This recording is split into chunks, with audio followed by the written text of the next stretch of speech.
പുകയ്ക്കല്ലല്ലോ, നമ്മൾ ചമ്മലിട്ടിട്ട് പുകയ്ക്കുക തന്നെയാണ് ചെയ്യണത്. അത് പുകയ്ക്കേണ്ട ചില രീതികളുണ്ട്. അപ്പോൾ നമുക്കത് എങ്ങനെയാണ് നോക്കാം. അപ്പോൾ നമ്മൾ പുകയ്ക്കാനായിട്ട് ഒരു പാത്രത്തിൽ കനൽ കൊണ്ടുവന്നിട്ടുണ്ട്. അപ്പോൾ ഇതിന് കുറച്ച് നമ്മൾ കുറച്ച് ചമ്മലിട്ട് കൊടുക്കുക. നല്ലതുപോലെ അതിങ്ങനെ കത്തി വരുന്ന സമയത്ത് നമുക്ക് നല്ലപോലെ തീയായിട്ട് വരണം.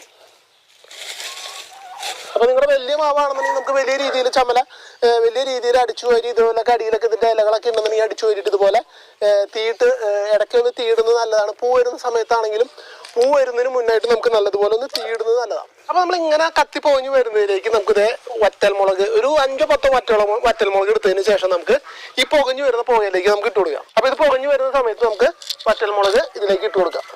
അപ്പോൾ ഈ പുക നമ്മുടെ മാവിനെ കൊണ്ടു കഴിഞ്ഞാൽ പെട്ടെന്ന് തന്നെ മാവ് പൂക്കുകയും ചെയ്യും. പഴമക്കാരുടെ രീതിയാണ് ഇത്. പഴമക്കാർ ചെയ്തിരുന്ന കാര്യമാണ് മാവ് നല്ലതുപോലെ പൂക്കാനായിട്ട്. ഇതുപോലെ നമ്മൾ ചെയ്യുമ്പോൾ വളരെ ഉപകാരമുണ്ട്. കാരണം ഇതിൻ്റെ മാവിൽ കീടങ്ങൾ അതുപോലെ തന്നെ ഇതിൻ്റെ കായ്ച്ചകളൊക്കെ പോകാനായിട്ട് വളരെ നല്ലതാണ്. അതുപോലെ